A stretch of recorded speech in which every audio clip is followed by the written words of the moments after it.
Welcome back. Now let's take a look at quick hits from America's Talking with headlines from across the country.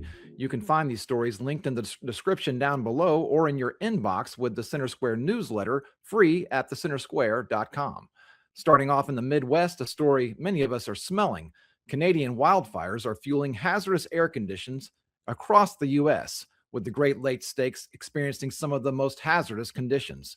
Nearly 20 states have air quality alerts, as smoke from more than 180 wildfires in Canada and nearly a dozen in Minnesota drifts as far east as New York City and Washington. Michigan, Wisconsin, and Minnesota are expected to bear the brunt of smoke today before it moves east. The current air quality index is at hazardous levels throughout much of the Great Lakes region. Down to Florida, the U.S. Navy awarded an $88 million contract to Florida State University to develop technology for next-generation ship power systems, expanding a research partnership aimed at improving the efficiency of warships. The 5-year contract will fund research, modeling, simulation, and testing of advanced shipboard power systems at FSU's Center for Advanced Power Systems. The total value of the contract could reach $99.5 million. West to Texas. State government agencies are being ordered to make cuts.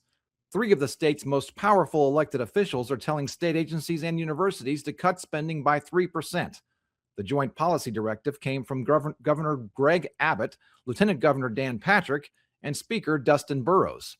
The directive is part of their guidance for agencies before they make their funding requests in the upcoming budget process. The Texas budget is passed by the legislature every 2 years. The directive requires agencies to, quote, demonstrate prudent stewardship of taxpayer resources. It comes as the governor is touring the state promoting an affordability tour to find ways to reduce costs for Texans. Last up, staying in the South with North Carolina. In upcoming congressional races, the Center Square took a deep look at fundraising, specifically several candidates' cash-on-hand advantages. That is the actual amount of liquid funds each candidate has to spend. In a pivotal U.S. Senate race, Democrat Roy Cooper of Raleigh has $20.7 million cash on hand and total receipts of $34.9 million since January 1st, 2025. According to filings with the Federal Elections Commission, Republican Michael Whatley of Gastonia has $2.5 million on hand and total receipts of $8.4 million.